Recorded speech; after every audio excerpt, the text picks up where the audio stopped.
Bonjour Ronnie. Shalom Nathalie. Nous voici aujourd'hui pour Machar Chodesh, Shabbat, veille de Rosh Chodesh. Nous avons le premier livre de Samuel, chapitre 20, où on nous parle de cette amitié légendaire entre David et Jonathan en nous donnant des exemples très précis. On voit dans cette haftara comment Jonathan essaie de défendre David auprès de son père, car son père donc roi, veut que ce soit Jonathan qui lui succède et non pas David, et Jonathan fait passer lui l'amitié qu'il a pour David avant.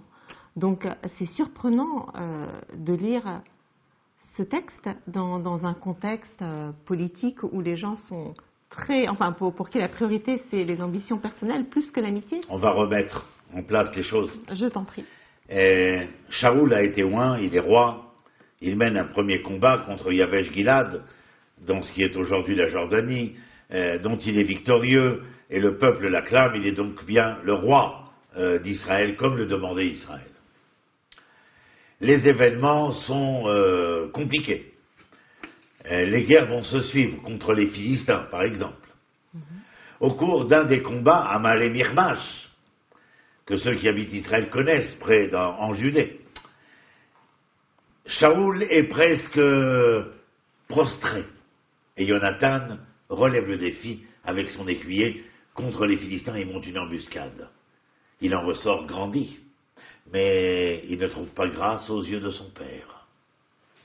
Et puis viendra ce temps que nous connaissons tous, puisqu'il a été mis en scène au cinéma, David et Goliath.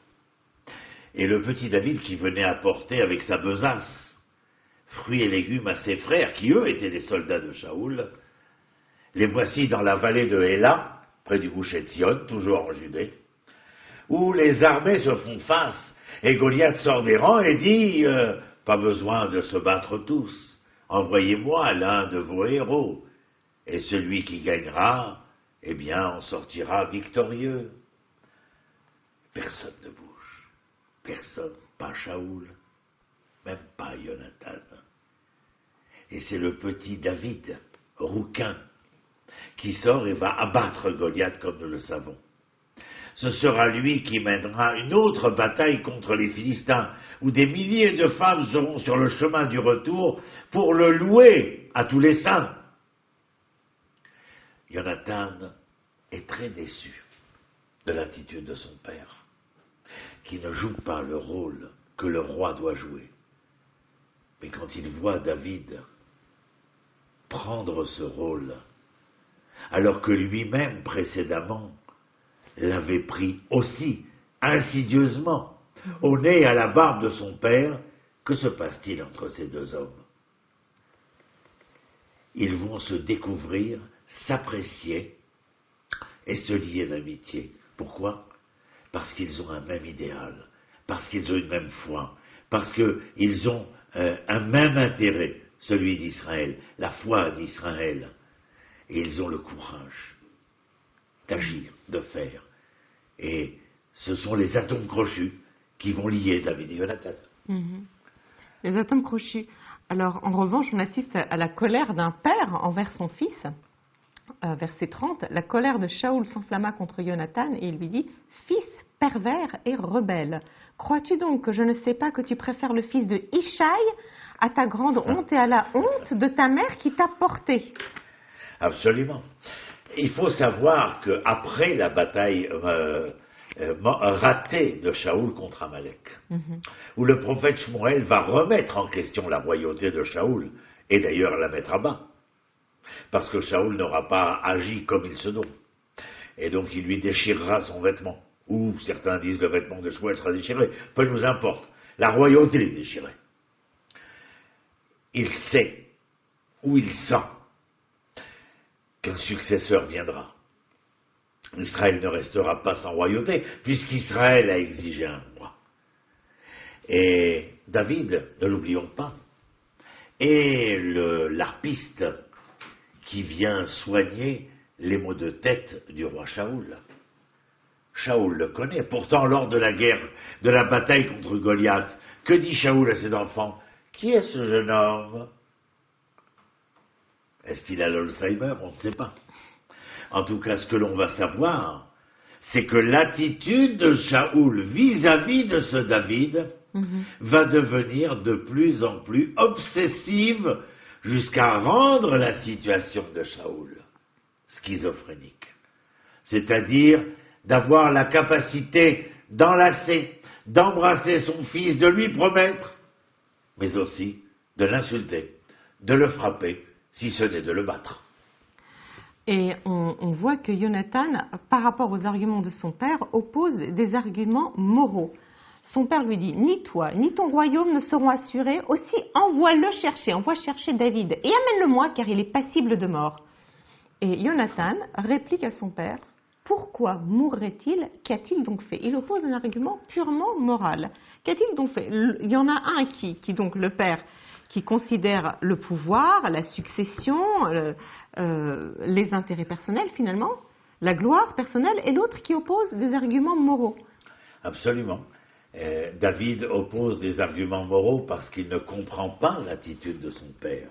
Il essaie. Jonathan ne comprend pas l'attitude de son père.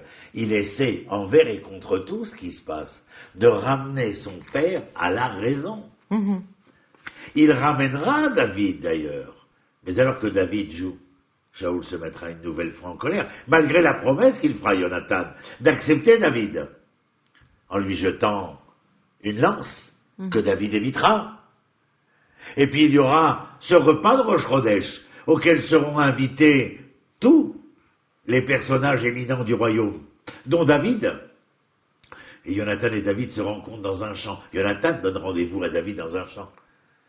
Et David lui dit, je ne viendrai pas au repas de Rosh Chodesh. Ce sera 2 jours. Et lorsque Jonathan s'en retourne, après s'être promis l'un et l'autre cette amitié, mais surtout la promesse de Jonathan de lui dire je reviendrai ou je te ferai savoir, peu importe de rentrer dans le détail comment maintenant, je te ferai savoir ce qu'il en est avec mon père. Est-ce qu'il est possible de résoudre cette équation si difficile, ou bien est-ce que tu devras t'enfuir? Et le jour de Rosh Chodesh, ils sont tous assis, mais il y a une chaise vide. Eh bien, c'est triste. Et d'ailleurs, justement, on voit qu'il y a de l'émotion dans cette Haftara, une émotion qui n'est pas très habituelle parce qu'en général, bon, la Bible est très austère, très sobre en tout cas, et la Haftara, généralement, l'est aussi un peu, mais là, on décrit ainsi le rendez-vous, enfin la rencontre entre les deux.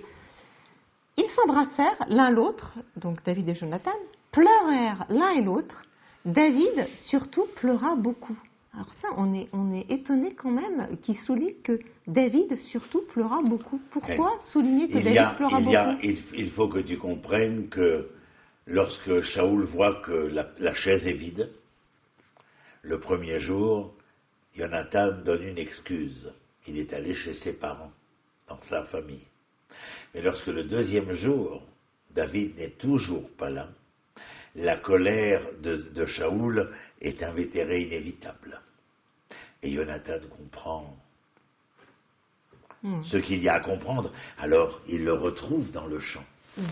Et lorsqu'il se retrouve, en vérité, il aurait dû, selon les signes, mais nous ne sommes pas rentrés dans le détail, ne pas rencontrer David, mais lui faire simplement savoir. Or, tu entends? Aucun signe n'a été respecté. Oui, Jonathan et David ont senti le besoin de se dire adieu. Tu sais quoi, Nathalie? Quand j'enseigne ce chapitre, j'ai toujours, même maintenant d'ailleurs, tu vois, ça m'est difficile et je vais te dire pourquoi. C'est un moment d'émotion pour moi aussi. Parce que Jonathan doit choisir entre son père et son amour. Je ne sais pas ce qu'il en est des autres, mais beaucoup d'entre nous, en tout cas moi, il fut un âge où la bien-aimée a été amenée à choisir entre son père et son amour. Jonathan choisira son père et il périra avec lui. Jonathan choisira son père. Et il périra avec lui. Ce sont les raisons des larmes, parce qu'elles sont prémonitoires. mon amour, ma bien-aimée est partie avec son père, et quelque part, ils ont disparu tous les deux. De ton existence. Oui, de mon existence, bien sûr, mais je comprends d'autant plus ce passage où, tombant dans les bras l'un de l'autre, l'un fait entendre à l'autre qu'il a choisi. Et quand David dira le cantique si merveilleux qu'il prononcera, apprenant la mort de Shaoul et de Jonathan, il expliquera comment l'un et l'autre étaient inséparables. Et que malgré tout cet amour, Jonathan a fait le choix, dans ce dilemme cornélien, de choisir son père et de laisser David partir vers son histoire, vers une toute autre histoire, où Jonathan, malgré son amour, avait choisi de ne plus être jamais présent. Alors, est-ce que c'est la bonne décision? C'est pas sûr. En tout cas, il reste elle restera posée. Il demeure un élément d'éternité malgré tout dans cette amitié. Parce que Jonathan dit à David, va, et que ce soit pour la paix. Ce que nous nous sommes jurés, nous deux, juste les deux, personne d'autre, au nom de l'Éternel, en disant, l'Éternel en sera garant entre toi et moi, ce serment est valable à tout jamais. Donc, malgré tout, dans cette petite amitié éphémère, il y a quand même un élément d'éternité. Oui, est-ce que l'éternité peut s'inscrire dans une rencontre éphémère et dans une amitié éphémère? Bien sûr, on se mariera chacun de notre côté, on aura des enfants, on fera notre vie, mais personne ne nous enlèvera l'amour qui reste en nous. Voilà, c'est-à-dire, et même s'il ne reste pas, cette amitié-là, elle a été vécue, elle est très forte, et ça, elle ne pourra pas être retirée. C'est les plus épiques et un des moments les plus, comment dirais-je, sentimentaux et dramatiques en même temps. L'histoire de David et Jonathan, et nos sages diront dans la Mishnah, si vous voulez savoir ce qu'est l'amour, sachez que l'amour est quelque chose qui ne dépend pas de quelque autre chose. Mais par contre, l'autre Bédavar, l'amour de Amnon et Tamar, de ces deux demi-frères, demi-sœurs, n'était pas l'amour parce que Amnon a violé Tamar parce qu'il la désirait, comme nous en parlions il y a quelques semaines, et que cela n'était pas l'amour, mais l'amour pour l'amour, cette chose désintéressée, et pour le texte de Tanaïm, l'amour, et les représentants en sont David et Jonathan. Oui, et c'est curieux que la Bible parle pas très souvent d'amour, enfin elle en parle, mais pas très souvent, mais c'est peut-être vraiment avec David et Jonathan que ce sujet est abordé vraiment de manière frontale. C'est la première fois, la seule fois je pense, où on parle d'amour avec autant d'émotions. On a Shirachirim aussi. Shirachirim, mais c'est plus le désir que l'amour. Et puis on a la seule fois où alors que là, on voit vraiment qu'il y a un appel du cœur, qu'il y a une volonté de faire passer l'autre avant soi-même. Le seul et unique texte où la femme dit « je t'aime » à l'homme. Et c'est lequel? Michal à David. Ah oui, Michal à David. Mais c'est un amour pas réciproque tellement. En fait. Voilà. Mais ça, alors que là, problème. On a vraiment un amour réciproque, un amour où Jonathan est prêt à faire passer David avant lui, où David pleure à chaudes larmes. C'est beaucoup d'émotions. Et c'est entre deux hommes. C'est pas entre deux femmes, c'est pas entre une femme et un homme, c'est entre deux hommes. On va dire quelque chose aussi. C'est qu'on vient de terminer 60 émissions de Haftara. La saison 5.